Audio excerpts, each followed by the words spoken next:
राहुल गांधी के मामले में आज सुप्रीम कोर्ट में सुनवाई हुई और सुप्रीम कोर्ट ने गुजरात सरकार से लेकर पूर्णेश मोदी, जिन्हें लोग छोटा मोदी भी कहते हैं, सभी को नोटिस जारी कर दिया है। सुप्रीम कोर्ट में किसने क्या कहा और किस तरीके से सुप्रीम कोर्ट ने पूर्णेश मोदी की एक मांग को खारिज कर दिया, पूरी बात विस्तार से करेंगे। वहीं सुप्रीम कोर्ट में आज एक बड़ा महत्वपूर्ण घटनाक्रम हुआ है जो ये सवाल पैदा करता है कि क्या आज के दौर में सुप्रीम कोर्ट के जज भी भीतर से आशंकित हैं और आतंकित हैं। और ऐसी परिस्थितियों के कुछ प्रमाण भी हम आपको दिखाएंगे कि किस तरीके से भारत के चीफ जस्टिस डीवाई चंद्रचूड़ के पीछे झूठ के सौदागरों की सेना लगी हुई है। आज सुनवाई के दौरान एक जज ने ऐसी बात कही जो बहुत बड़े बड़े सवाल खड़े करती है। वहीं मणिपुर से संबंधित एक और दर्दनाक कहानी सामने आई है, उस पर भी बात करेंगे। इसके साथ ही राजस्थान में 15 जुलाई को एक दलित लड़की के साथ जबरदस्त धोखेबाजी करते हुए अपनी जाल में फंसाकर सामूहिक दुष्कर्म किया गया है। मगर यह करने का आरोप जिन लोगों पर लगा है और पुलिस ने जिन्हें गिरफ्तार किया है, उनके बारे में जानकर आपके होश उड़ जाएंगे। और कल जिन लोगों का हृदय पीड़ा से भरा हुआ था मणिपुर की घटना पर, उस पीड़ा में भी राजस्थान सरकार को घेर रहे थे,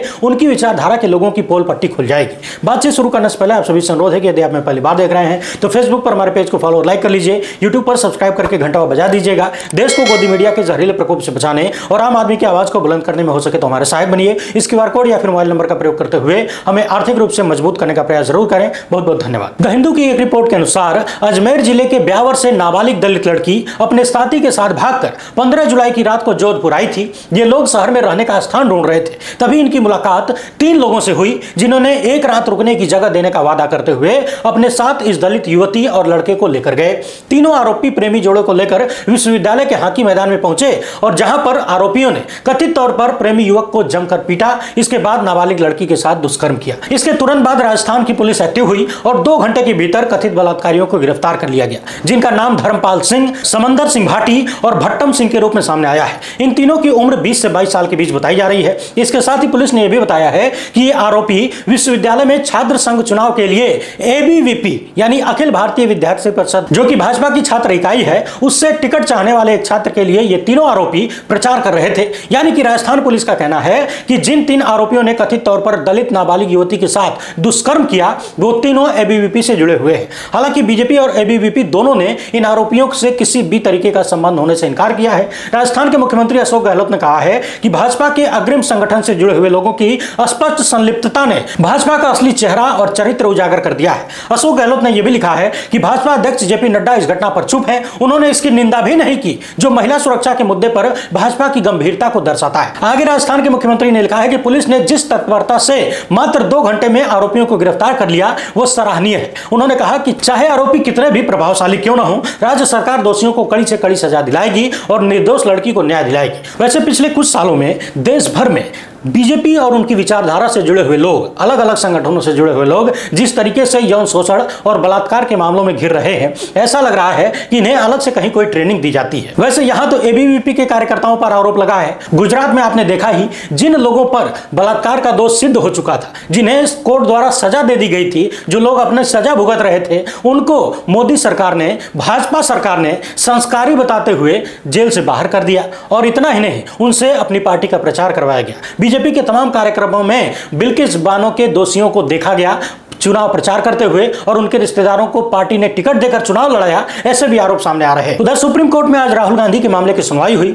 सुप्रीम कोर्ट ने राहुल गांधी की याचिका पर गुजरात के पूर्व मंत्री पूर्णेश मोदी और गुजरात सरकार को भी नोटिस जारी किया है। सुनवाई के दौरान पूर्णेश मोदी की तरफ से कहा गया कि जवाब दाखिल करने के लिए हमें 21 दिन का समय दे दिया जाए, लेकिन सुप्रीम कोर्ट ने इससे इनकार कर दिया और कहा कि मात्र 10 दिन के भीतर आप अपना जवाब दाखिल करें। इस स्तर पर सीमित प्रश्न यह है कि क्या दोष सिद्धि निलंबित किए जाने योग्य है। इसके साथ ही कोर्ट ने कहा कि इस मामले पर अगली सुनवाई 4 अगस्त को होगी। पिछले दिनों गुजरात हाईकोर्ट ने राहुल गांधी को राहत देने से इनकार कर दिया और उनकी सजा को बरकरार रखा। इसके खिलाफ राहुल गांधी सुप्रीम कोर्ट पहुंचे और अपनी याचिका में कहा कि यदि इस विवादित फैसले को सुप्रीम कोर्ट द्वारा रोका नहीं गया तो इससे स्वतंत्र भाषण, स्वतंत्र अभिव्यक्ति, स्वतंत्र विचार और स्वतंत्र बयान का दम घुट जाएगा। राहुल गांधी ने सुप्रीम कोर्ट में कहा है कि दोषी ठहराने और दोष सिद्धि पर रोक लगाने से इनकार करने की गलती 3 बार की जा चुकी है और यह बड़ा कारण है कि सुप्रीम कोर्ट को जल्द से जल्द मामले में दखल देकर जो भी नुकसान हुआ है उसे रोका जाए। इस याचिका में यह भी कहा गया है कि यदि याचिकाकर्ता की सजा पर रोक नहीं लगाई गई तो वो अपने करियर का अहम 8 साल गंवा सकते हैं। यदि हाईकोर्ट के फैसले पर रोक नहीं लगी तो इससे लोकतांत्रिक संस्थानों को व्यवस्थित तरीके से बार बार कमजोर करने की कोशिश को और बल मिलेगा। इससे लोकतंत्र का दम घुट जाएगा। यह भारत की राजनीतिक माहौल और भविष्य के लिए हानिकारक होगा। सुप्रीम कोर्ट में राहुल गांधी के मामले पर जस्टिस BR गवई और जस्टिस प्रशांत कुमार मिश्रा की पीठ सुनवाई कर रही है और जैसे ही मामले की सुनवाई शुरू हुई, एक जज यानी जस्टिस गवई ने कहा कि मेरे पिता कांग्रेस से जुड़े थे और उनके भाई यानी मेरे भाई अभी भी पार्टी से जुड़े हुए हैं, और पूछा कि क्या राहुल गांधी के मसले पर मेरे द्वारा सुनवाई किए जाने से किसी को कोई आपत्ति है। इस पर राहुल गांधी के वकील डॉक्टर अभिषेक मनु सिंघवी और शिकायतकर्ता की ओर से वकील महेश जेठमलानी ने सर्वसम्मति से कह दिया कि हमें कोई आपत्ति नहीं है। मगर यह बात विचारणीय है कि एक जज को यह बात क्यों करनी पड़ रही है। दोनों पक्षों के वकीलों से यह क्यों कहना पड़ रहा है कि मेरे पिताजी कांग्रेस से जुड़े थे और मेरे भाई अभी भी कांग्रेस में है। आपको मेरे द्वारा इस केस की सुनवाई करने में कोई आपत्ति तो नहीं है। क्या एक जज का यह कहना आपके मन में सवाल पैदा नहीं करता कि आज की तारीख में क्या हमारे देश में कोई ऐसा व्यक्ति नहीं है जो ट्रोल होने से बच जाए। पिछले दिनों सुप्रीम कोर्ट के चीफ जस्टिस ने कहा था कि फेक न्यूज और झूठी खबरें तथा ट्रोल सेना देश के लिए बहुत हानिकारक है, और उन्होंने यह भी बताया था कि किस तरीके से उनकी भी ट्रोलिंग होती है। शायद जस्टिस गवई के मन में यह बात आई होगी कि यदि कल को फैसला सरकार के विरोध में जाता है तो भाजपा की जो ट्रोल सेना है वो सुप्रीम कोर्ट से संबंधित जजों से लेकर पूरे के पूरे सुप्रीम कोर्ट को कांग्रेस का दलाल कहने से चूकेगी नहीं। और जज साहब को गालियां देने के लिए इतना सूत्र पर्याप्त है कि उनके परिवार के लोगों का कांग्रेस से जुड़ाव रहा है। जहां कोई आधार नहीं मिलता वहां भी देखिए किस तरीके से ट्रोल सेना चीफ जस्टिस को टारगेट कर रही है। पिछले कई महीनों में लगातार देखा गया है कि सुप्रीम कोर्ट द्वारा सुनवाई के दौरान कई ऐसी बातें कही गई, कई ऐसे फैसले आए जिनमें मोदी सरकार की भयंकर किरकिरी हुई। अब ट्रोल आर्मी यह बात कैसे बर्दाश्त कर सकती है कि कोई भी व्यक्ति प्रधानमंत्री के खिलाफ कुछ बोले या कोई फैसला दे। इन लोगों ने चीफ जस्टिस को भी नहीं छोड़ा और किसी ने उन्हें देशद्रोही कहा तो किसी ने पाकिस्तान का एजेंट कहना शुरू कर दिया।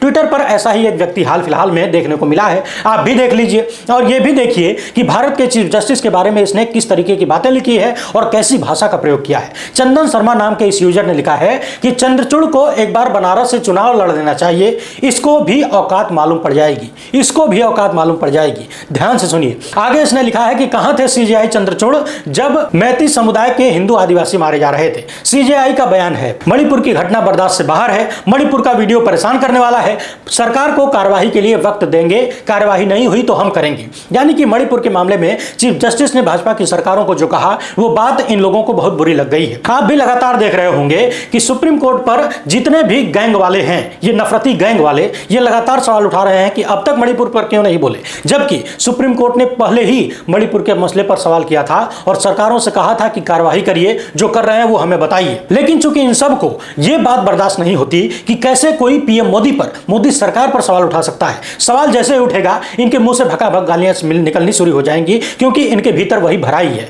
आगे ये व्यक्ति लगातार चीफ जस्टिस को मोदी विरोधी साबित करने की कोशिश कर रहा है और यहां तक लिख दिया है कि फिलहाल सीजेआई कांग्रेस के कार्यकर्ता की तरह काम कर रहे हैं। मामला मनीष कश्यप का हो, मोहम्मद जुबैर का हो या फिर तीस्ता सीतलवाड़ का, दोहरा चरित्र हर जगह देखने को मिला है। भाई 2024 के पहले बहुत कुछ देखने को मिलेगा, कलेजा मजबूत रखिए। इस चंदन शर्मा का ट्विटर प्रोफाइल भी देख लीजिए, ये खुद को एक्टिविस्ट भी बताता है, पॉलिटिकल एनालिस्ट भी बताता है और सनातनी बता रहा है। वैसे पिछले कुछ सालों से मोहल्ले का वो लफंडर भी जो कुछ नहीं कर पाता वो भी हिंदुत्व का रक्षक बना फिर रहा है, क्योंकि इन लोगों के अनुसार सनातनी और हिंदुत्व का रक्षक बनने के लिए सिर्फ 2-4 चीजों की जरूरत रह गई है। पहला तो आपके पास बेरोजगारी का ठप्पा होना चाहिए, एकदम खलिहर 24 घंटे वाला, दिमाग से पैदल होना चाहिए, बिना सोचे समझे कहीं भी मारपीट करने और गाली गलौज करने की क्षमता होनी चाहिए, गालीबाज भाषा होनी चाहिए, गालियां ऐसी निकलें जो सामने वाले के कान से खून निकाल दें और सवालों को घुमाने की क्षमता होनी चाहिए। बाकी इस चंदन शर्मा के बारे में कुछ बोलने की जरूरत नहीं है, इसकी प्रोफाइल देखकर ही सब कुछ समझ में आ जाता है। यह भाजपा की ट्रोल आर्मी का ही एक हिस्सा नजर आ रहा है, जिससे सच बर्दाश्त नहीं होता और धर्म के नाम पर किसी को भी गाली देने की छूट मिली हुई है। शायद इसी वजह से जस्टिस गवई ने सुनवाई के दौरान सुनवाई करने से पहले ही यह पूछ लिया कि भाई मेरे परिवार के लोग कांग्रेस से जुड़े हुए हैं, आपको कोई आपत्ति न हो तो कार्रवाई शुरू की जाए। वैसे भले ही जस्टिस गवई ने पहले ही मामला क्लियर कर लिया हो, लेकिन किसी भी रूप में यदि सुप्रीम कोर्ट का फैसला राहुल गांधी के हक में जाता है और प्रधानमंत्री मोदी और उनकी पार्टी के खिलाफ जाता है तो सुप्रीम कोर्ट के इन दोनों जजों के साथ साथ चीफ जस्टिस से लेकर पूरे के पूरे सुप्रीम कोर्ट को ये लोग पाकिस्तान का दलाल, कांग्रेस का कार्यकर्ता और पता नहीं क्या क्या बोलकर गालियां देना शुरू कर देंगे। वैसे मैंने पिछले कई वीडियोज में कहा है कि जिन बातों को लेकर राहुल गांधी 2 साल की सजा पाए हैं, यदि इसी हिसाब से प्रधानमंत्री मोदी को सजा दी जाने लगे और बीजेपी के तमाम नेताओं को सजा दी जाने लगे तो सैकड़ों साल की सजा सुनाई जा सकती है, एकदम साफ साफ, और उससे भी ज्यादा हो सकता है। कांग्रेस और गांधी परिवार समेत अनेक विपक्षी दलों के नेताओं पर इन्होंने इतने सारे अनर्गल और झूठे आरोप लगाए हैं जिसकी गिनती कर पाना भी बहुत मुश्किल है, कई दिन लग जाएगा। सोनिया गांधी को जर्सी गाय से लेकर कांग्रेस की विधवा तक बुलाया, कांग्रेस नेता शशि थरूर को पता नहीं कितने करोड़ की गर्लफ्रेंड करके बुलाया। हालांकि प्रधानमंत्री जी की ऐसी भाषाओं और उनकी ट्रोल आर्मी की भाषाओं में बहुत अंतर नहीं दिखता, जैसा पेड़ वैसा फल। वहीं वरिष्ठ वकील संजय हेगड़े का कहना है कि देश के लोगों ने गुजरात मॉडल 2002 देखकर वोट दिया था, तो बदले में उन्हें मणिपुर मॉडल 2023 मिल रहा है। एक बात और देखने वाली है, दुनिया भर के अखबार और न्यूज चैनल मणिपुर की चर्चा कर रहे हैं और भारत का गोदी मीडिया मणिपुर से ज्यादा सीमा हैदर की नाम की एक महिला का चर्चा कर रहा है। पिछले कई हफ्तों से, कई दिनों से लगातार लोग हमसे भी पूछ रहे हैं कि आपने सीमा हैदर पर कोई बात नहीं की, कोई वीडियो नहीं बनाया। मैंने पहले दिन ही इस बात का जवाब दे दिया था कि यह घटना मुझे पूरी तरीके से प्लांटेड लग रही है। ये एक गढ़ी हुई कहानी नजर आती है जो लोगों का ध्यान भटकाने के लिए पैदा की गई है। किसने पैदा किया यह बताने की जरूरत तो है नहीं, और जिसने पैदा किया है वो इस मामले में सफल होता हुआ भी नजर आ रहा है, क्योंकि लोगों का ध्यान भटकाने के लिए थोड़ी देर के लिए तो ध्यान भटक ही गया, सीमा हैदर की तरफ चला गया। और गोदी मीडिया ने जिस तरीके से सीमा हैदर के बाथरूम तक पहुंच बना ली है, उसने भारत के लोकतंत्र और पत्रकारिता को एक कदम और ऊपर पहुंचा दिया है। लोग ये भी कह रहे थे कि सीमा हैदर का मामला ट्रेंडिंग में चल रहा है, वीडियो बनाइए खूब चलेगा। तो उन सभी मित्रों को मेरा जवाब इतना ही है कि सिर्फ व्यूज पा लेना हमारा टारगेट नहीं है। देश में बहुत बड़ी बड़ी समस्याएं हैं, सीमा हैदर तो गढ़ी गई समस्या है। लगभग 2.5 महीने बाद देश के प्रधानमंत्री मणिपुर के मामले पर बढ़िया वाला नाटक करके गए। इस पर द टेलीग्राफ ने बड़ी जबरदस्त कवरेज की है। इस तस्वीर को ध्यान से देखिए, टेलीग्राफ ने पूरे 78 घड़ियाल बनाए हैं और अगले घड़ियाल को रोता हुआ दिखाया है, यानी कि घड़ियाल 79वें दिन रोने आया है। और टेलीग्राफ ने लिखा है कि 56 इंच की चमड़ी को दर्द और शर्म महसूस करने में 79 दिन लग गए। वैसे टेलीग्राफ ने इस माध्यम से दर्शा दिया है कि पत्रकारिता किसे कहते हैं। ऐसा लग रहा है कि 56 इंच का साइज तो ठीक बताया गया था, लेकिन गलत चीज का साइज बता दिया गया था। असल में 56 इंच की मोटाई चमड़ी की है, जिसके भीतर कोई संवेदना नहीं, किसी मानवीय भावना का कोई असर नहीं होता। जिस सेना और सैनिकों की शहादत पर घूम घूम कर पूरे देश में प्रधानमंत्री ने वोट मांगा था, जिसके नाम पर पूरे देश की नफरती गैंग खुद को राष्ट्रवादी बताने की कोशिश करती है, उसी सेना का एक जवान आज रो रो कर अपना दुख प्रकट कर रहा है।